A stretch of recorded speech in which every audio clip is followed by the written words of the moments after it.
Conhecendo a palavra para sermos transformados pelo poder de Deus.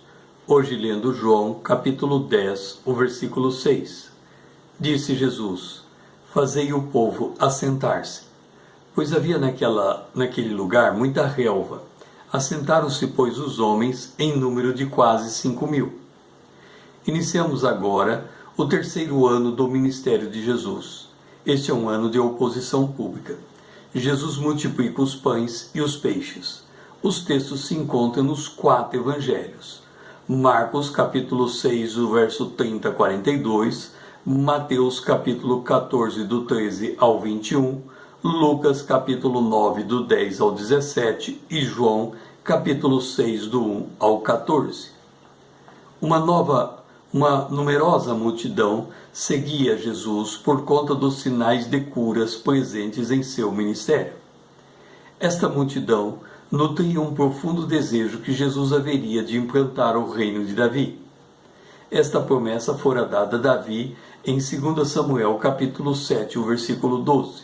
Ouça: Quando teus dias se cumprirem e descansarem com teus pais, então farei levantar depois de ti o teu descendente, que procederá de ti, e estabelecerei o seu reino.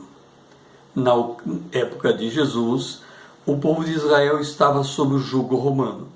Eles ansiavam pelo dia em que a antiga glória de Davi retornasse. Os sinais manifestos por Jesus pareciam indicar que esse dia chegaria. Ao final da multiplicação dos pães e dos peixes, o povo concluiu que Jesus era o profeta que devia vir ao mundo. Esta promessa fora dada a Moisés. Ouça, está em Deuteronômio capítulo 18, versículo 15. O Senhor teu Deus te suscitará um profeta no meio de ti, de teus irmãos, semelhante a mim. A ele ouvirás. E porque a multiplicação dos pães e dos peixes fez o povo concluir que Jesus era o profeta prometido, relembremos a história antiga do povo judeu. Quando Israel foi liberto do Egito, Deus manifestou poderosamente. Primeiro enviou 10 pragas contra o Egito, obrigando o faraó a libertar o povo. Depois abriu o mar vermelho para Israel passar, fechando-o logo em seguida, matando o exército de faraó que vinha logo atrás. Por fim, Deus enviou diariamente o maná do céu para alimentar o povo por 40 anos. Está em Êxodo capítulo 16, o versículo 35. Assim, Jesus estava sendo visto como o Deus que provê, o profeta prometido e o rei de Israel. Tudo isso é verdade. Contudo, ouça a avaliação que Jesus fez da intenção da multidão. Está em João capítulo 6, o versículo 15. Sabendo, pois, Jesus que estavam para vir com o intuito de arrebatá-lo para o proclamarem rei, retirou-se novamente, sozinho, para o monte. E por que Jesus agiu desse modo?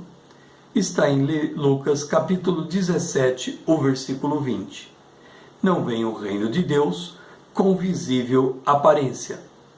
Isto porque, no tempo divino, primeiro precisaria chegar à cruz, depois a dispensação da graça, então a segunda vinda de Jesus, para só aí instaurar o milênio.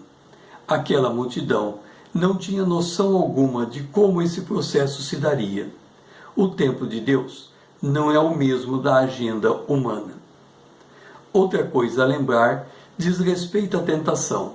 Naquela ocasião, Jesus dissera ao diabo, está em Mateus capítulo 4, versículo 4. Não só de pão viverá o homem, mas de toda palavra que procede da boca de Deus. Feito estas observações, voltemos ao milagre da multiplicação. E ali estava Jesus, a palavra de Deus, o Verbo, diante da multidão, acompanhado por seus discípulos. A Páscoa estava próxima. Então Jesus começa a instruir seus apóstolos. Primeiro, dá-lhes uma prioridade, ordenando que alimentassem a multidão. Os discípulos logo olharam para os seus próprios recursos e ficaram desanimados. Está em João, capítulo 6, o versículo 5. Então apresentaram o que tinham, 5 pães e 2 peixes que conseguiram de um rapaz. Jesus toma os pães e os peixes, agradece a Deus, ordena que os discípulos distribuam entre o povo e, para surpresa deles, ao final, recolheram 12 cestos do que sobrara. Está em João capítulo 6, o versículo 13. Esse notável milagre demonstra que aqueles a quem Deus chama, a estes os capacita e os provê de recursos necessários para a realização da obra de Deus. Quando a obra de Deus é colocada em perspectiva, então se cumpre Mateus capítulo 6, o verso 33. Buscai, pois, em primeiro lugar o seu reino e a sua justiça, e todas estas coisas vos serão acrescentadas. O meu nome é César. Estou usando da internet para compartilhar a palavra de Deus.